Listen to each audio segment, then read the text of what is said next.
Hey guys, welcome to me reacting to Game Theory, FNAF, You Were Meant to Lose, FNAF VR Helped Wanted by the Game Theorist. Now, I've not seen this, and I've had theories of this because, well, I heard that they had GT Live, they were thinking, what if we don't collect any of the tapes? But I was thinking that, like, well, maybe if you don't, he still shows up because the game kind of wants him to be there.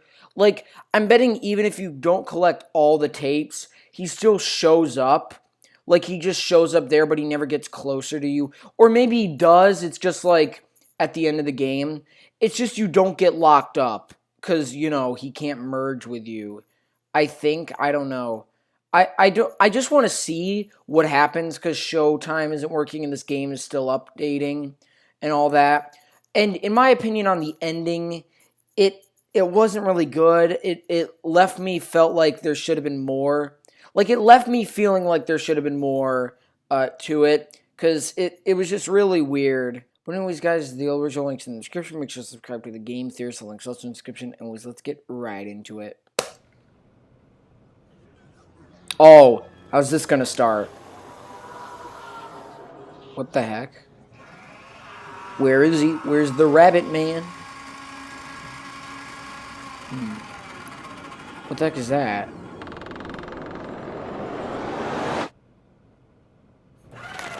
Yeah, FNAF timeline. Yeah, I do agree. My theory is that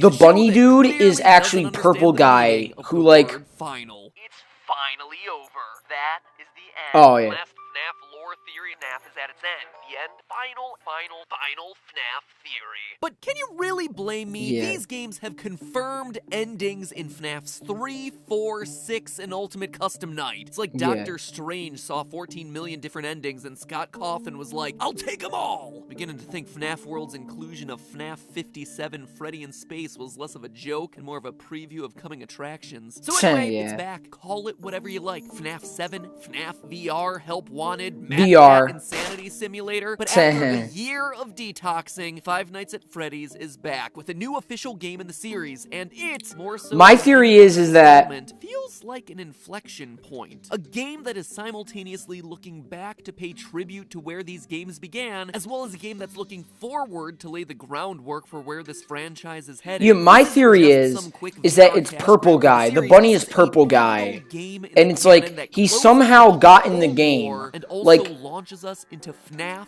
Like, that's my theory. It seems to answer some old. So my theory is that somehow he got into this game out of purgatory. That's my theory. For what's to come. And there is a lot the bunny to dude. unpack here. This is, without question, the meatiest game in the FNAF library, which is impressive because it's still a VR title. So let's not waste any time and get started with the basics. Now, in case you don't have a VR headset, I've actually played through the entire game on GT. Yeah, that's what I was saying. Check out all the highlights. No!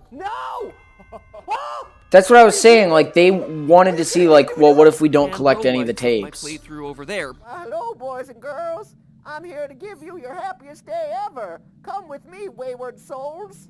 We've got vengeance to strike. But let me quickly take you through what you need to know for today's theory. In 12 hours full of gameplay. Help Wanted, we're playing as a beta tester for a new Freddy game. Yeah. As we're told in the opening cinematic. We know that Fazbear Entertainment has developed something of a bad reputation over the last few decades. Yeah, this is at the end. That some stories associated with our name were loosely based on actual events. The majority of them were total fabrications from the mind of a complete lunatic. Lawsuits pending. And yes, that picture is really Scott Cawthon canonically inserting himself into this game. What? That is a discussion for another episode, my friends, because it throws all sorts of weird monkey wrenches into the lore, but we'll get to that later. So according to the intro, Scott's Games gave Fazbear Entertainment a bad name, and the point of this Freddy Fazbear virtual experience then is to poke fun of their past, clear their name, and ultimately rebuild the brand. Oh, Seems got simple it. enough, right? Play through some loving recreations. But apparently the weird thing got in the game. that's it. Job complete. A new generation of FAS fans fall in love with all these new characters and add to Scott Cawthon's growing pile of money. Don't forget the merch perfect for birthdays.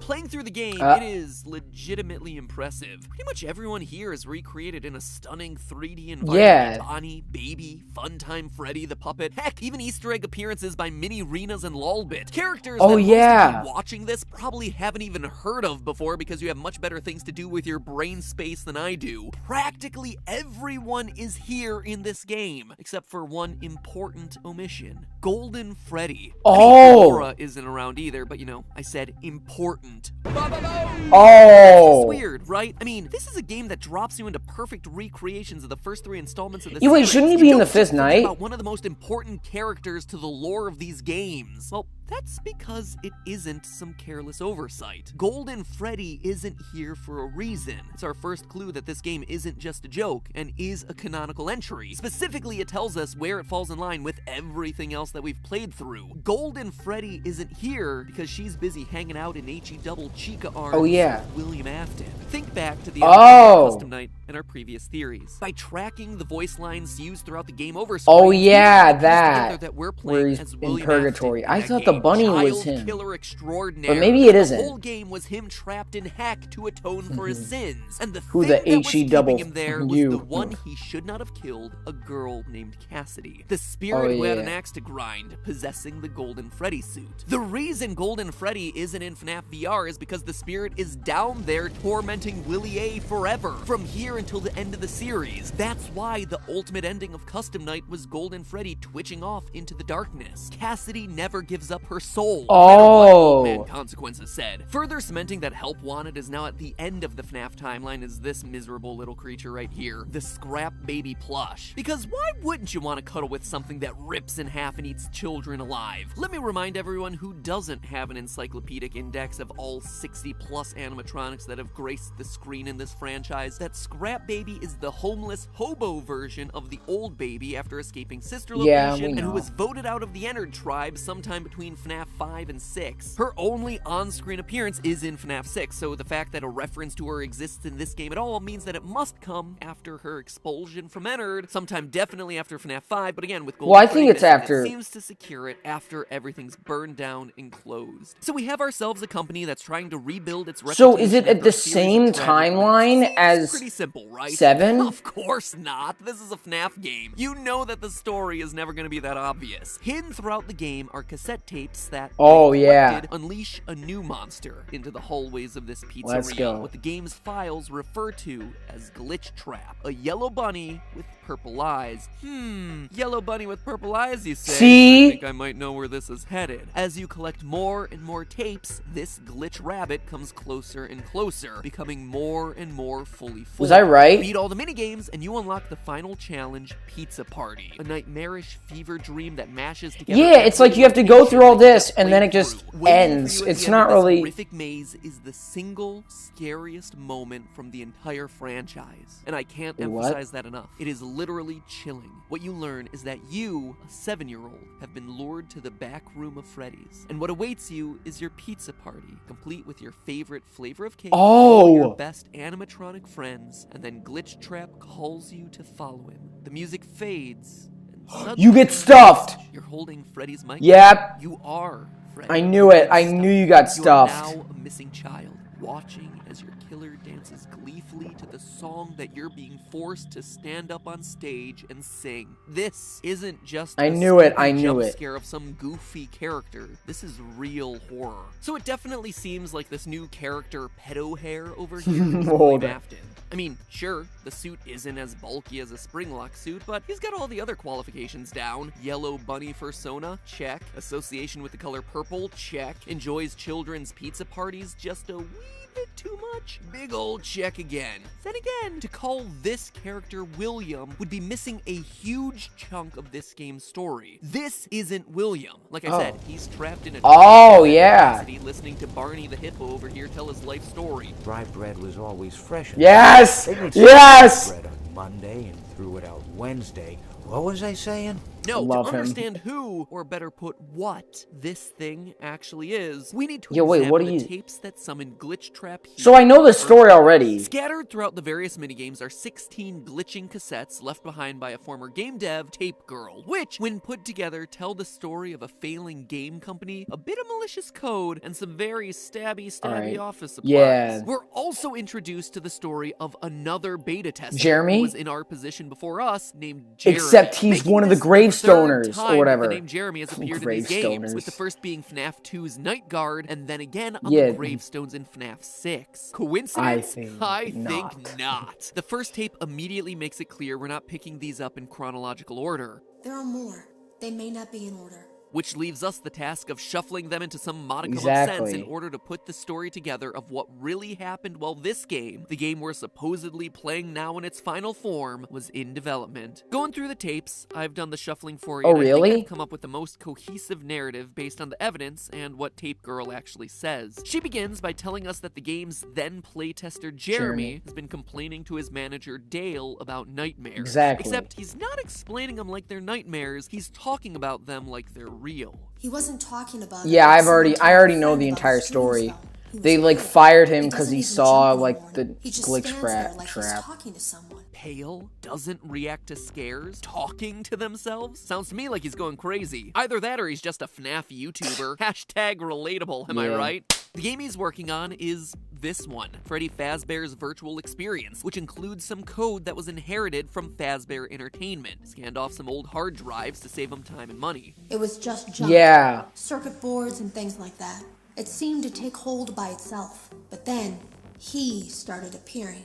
At least that's what Jeremy said. Manager Dale doesn't seem to take Jeremy's warning seriously, however, and instead he starts documenting all of Jeremy's behavior in preparation to fire him. You can always tell when a company is and getting mainly ready to because fire he someone. saw The thing something, about it is, not I because don't think they were going to fire him because of anything he was doing wrong. They just knew he saw This something. confirms for us one major detail, that the scariest thing in the FNAF universe is crunch time. Working long hours until you're driven crazy and then fired at the end? Man, it's just like the real-life games industry. It's uncanny. These games just get more and more realistic. So Jeremy is going crazy and no one is listening. Flash forward to tape 6 where Tape Girl talks about coming in early one morning to see the supply room lit and Jeremy in the darkened testing room. It's a short tape, but it's an important one because it sets us up for tape number 9 when we learn that what she saw oh my god, looked like a Halloween mask well, laying not on the really. ground and a bunch of ink both on Jeremy and scattered Oh, around yeah. the floor. But that's not ink, and that's no mask. The ink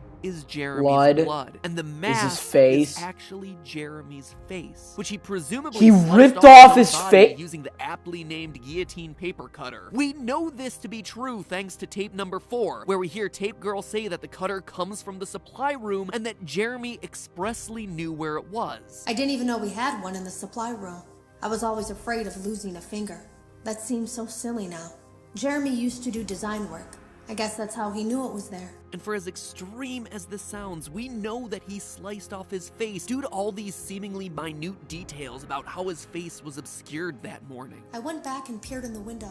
I couldn't see his face. He had the visor covering his head. Anyone else getting some bizarre Bite of 87 vibes from Yeah. this story? No? Is it just me? Huh. So Jeremy eventually dies from his injuries. After Jeremy's death, things start getting So the even Tape weirder, Girl's now which is a relative statement considering that this is the FNAF franchise we're talking about. Tape Girl overhears a conversation about a lawsuit in the aftermath of Jeremy's death, which makes perfect sense given that he died a horrific death on the job. In response, the company starts taking some serious steps to cover their tracks, namely to sell off the game and destroy evidence that could incriminate him. In the meantime, Tape Girl takes over Jeremy's role as playtester, and all we can hope is that she really cleaned that VR headset before she puts it back on. She has 3 days to playtest the game. Across her audio logs, we learn that in that time, she sees Glitch Trap for the first time and comes to learn that he's attached itself to her audio logs. She tries to delete them, but can't. So instead of deleting them, she fragments and disperses them into the 16 small pieces we nice, playthrough,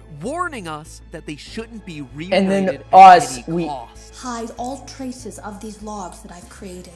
I fear that finding them and screw that, we're gonna find them all. Yeah, I know, this is stupid. I've tried so desperately to destroy. Whoops! Probably shouldn't have hidden that info on tape 15 of 16. After that, Oh. though, she seems to backtrack on her story, saying that in fact the entity in the game can be killed, and that to do so we should reassemble the tapes. But okay, we've got them all anyway, so might as well see what we can do. Glitch Trap attacks us with yeah, 16 tapes, and if we don't respond in time, we trade places with him. For a brief second, we see through his eyes back down at the console that we were just operating. Our consciousness has truly melded with his, just like the voiceover warned about at the top of the game. Fazbear Entertainment is not responsible for accidental digital consciousness transference. So that's a bad ending. But if we do the manage bad to ending? properly follow Tape Girl's instructions as he's trying to mind meld with us, well, he still seems like Exactly! Or at the very least, he definitely doesn't die. This should have been like some Mr. Smith in the Matrix moment where all his code disintegrates or something. But instead, we're trapped on one side of a door in the game. A bloody, hand-printed door with scratch marks clearly showing people stuck in here desperately trying to escape. And we see Glitch Trap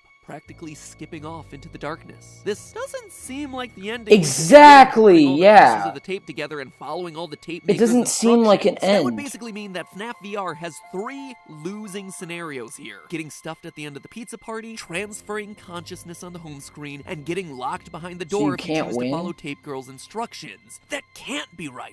Can it? Well, maybe it is. Maybe that's the point of the game. Maybe we are destined to lose no matter what we do here. I mean, think about it. The canon ending of Sister Location was a bad ending, with Michael getting scooped. The canon ending of FNAF 4 was a bad ending, with the crying child getting bitten. In FNAF 6, you and literally everyone else burned to death. I mean, it's considered a victory, but you're still dead. Now, let's look closer at the text of the audio logs. There is something clearly wrong in them. The tapes start out just fine. They follow her story in a logical way. And Is you know she she's a the real person in the real world because she's observing things from outside the game's testing room. Things like Jeremy complaining to management and the stuff that's present in the supply room. But then, upon closer inspection, you start noticing some strange anomalies. Where she For instance, becomes we the have thing? 2 tapes that both start with her introducing who she is. A hi or a hello followed by, you don't know me, or can you hear me? Which is our first hint that something's a bit off. The same person is making these tapes the whole time for the same audience. So why introduce herself to us twice in both tape 1 and tape 15? Why would one end with her saying, Now I fear that those logs are being used as a Trojan horse. If you're unable to abandon development, hide all traces of these logs that I've created. basically telling us to hide the logs, In but then 15, also in saying 1. this. There are more. They may not be in order. Basically inviting us to put them all together. Weirder still is the fact that the last file suddenly does this major about face relative to all the previous logs. So where does suddenly she says become out of the nowhere, entity? Oh yeah, there is a way to kill Glitch Trap. This is odd on a lot of different levels. The first and most obvious being, if these instructions really do work and she's so sure about it, why didn't she follow them? Exactly. If this method was actually effective and she knew it was effective, Glitch Trap wouldn't be in the game anymore because she would have followed her own advice and wiped him out. How would she even know that this system works? The answer is, it clearly doesn't. Or at least it doesn't do what she says it's gonna do. That's because she's not trying to get you to kill off the entity in the code, she's trying to get you to release it. While we don't have every piece of the puzzle in the story, here's what I think actually happened with all these audio tapes. The tape maker starts out genuinely making these logs to document the weird stuff that's happening in the game studio. The stuff with Jeremy really happens. She really sees Glitch Trap in the game, but on her last day of playtesting, she tries to delete the files and fails. Instead of killing Glitch Trap, she undergoes a digital consciousness transfer. Just That's like what I thought. 3 bad endings, trapping her in the game and releasing Glitch Trap, presumably into her own body, or just releasing him into the real world. Both of which are possibilities that the game explicitly warns us about in the opening sequence. Fazbear Entertainment is not responsible for accidental digital consciousness transference, real-world manifestations of digital characters. That, my friends, is why you always have to read the disclaimer. From inside the game, she's now stuck, with her only hope for escape being to go through the same process she just went through from the other side. She creates a new log, starting over by saying, Hello? Can you hear me? which in reality is saying, Hello, can you hear me in here? Since she's now making the log from inside the game. She tries to create a new story that encourages a future developer to piece the logs back together, and then seeds one final log out there to tease the idea that a future developer can solve the problem by killing off Glitchtrap using her log assembly method. It's smartly constructed, because she's counting on future developers having the same curiosity and determination she did. She even mentions this in one of her earlier logs, Tape 3, that when Jeremy had told the developers that something was wrong, But as a dev team, we all just saw it as a challenge to find what the problem was and fix it. we do exactly the same thing, finding what's wrong and following the instructions on how to fix it, only to find ourselves on the wrong side of the door covered in handprints, where presumably lots of other people have been there before us. Glitchtrap, or whoever is in the body of Glitchtrap at this point, perhaps That's what I was herself thinking. disappears into the darkness and takes over our body on the outside. And now it's our turn to wait for the next beta tester to come in, follow the tapes, and hand over their consciousness to us. Now, that last bit there is speculation based on wait, my oddities theory and is audio logs and now the fact that following her is, instructions what results if in seemingly you guys yet another switch, bad ending. But and then even eventually if they all get of that about escape? consciousness switching and her being trapped in the game and us taking her place trapped in the game isn't the case, the point is, William's back, just not in a way that any of us expected. What seems undeniable in Help Wanted's story is the fact that his consciousness was preserved in the Was I right? to make this game, and now he's here. I told you. Tricking players into letting him escape. It's no longer the same guy. He's now an AI replicating. That's what I was behaviors of William thinking. and snatching I was the thinking, body wait, of what if whatever William completionist is like, determined enough yeah, to that's play what I for was all the gonna elements of the say. game. In a funny way, That they it's copied exactly his- like the story we've been him. piecing together for Petscop. What? Odd, actually. Maybe they really are one and the same, both made by Scott Cawthon. The biggest lingering question now in my mind, though, how many Williams are out Exactly. there? Is this just one instance of an AI looking to escape, and now we're the new host body? Or is it somehow able to replicate itself? Copying and Yeah, pasting 'cause if you code think and about taking it, the mind out there that's it's playing always its little in the game. Could we be entering a new part of the FNAF franchise with multiple William Aftons, all in completely different bodies? For as cool as that would be, and honestly I think this game could open up that world, I don't think that's going to be the case. I think that's why there's such an emphasis in this game on you being a beta tester. It's one instance of corrupted code, and you happen to be playing. So maybe that's why Now, Jeremy you're affected killed by it. himself. In the next generation of FNAF, you, or at least your body with William Afton's code in your head, is the new killer, and so on and so forth until we finally get to FNAF in space. So yeah, wait. That's probably why. That's probably why he killed himself, just because of that. Because he was like getting like scared, and he just, yeah, didn't want this thing to escape. So then the tape girl doesn't think of doing that, and then my theory is that it inserts the code inside of her and takes her soul and puts it inside the actual creature. And it's basically like body transfer each time. So different people are in different people's bodies. So that's basically what it is. But yeah, anyways, guys, I hope you enjoyed this episode. Leave a like and subscribe to my channel, and you guys will see you in the next one. Bye!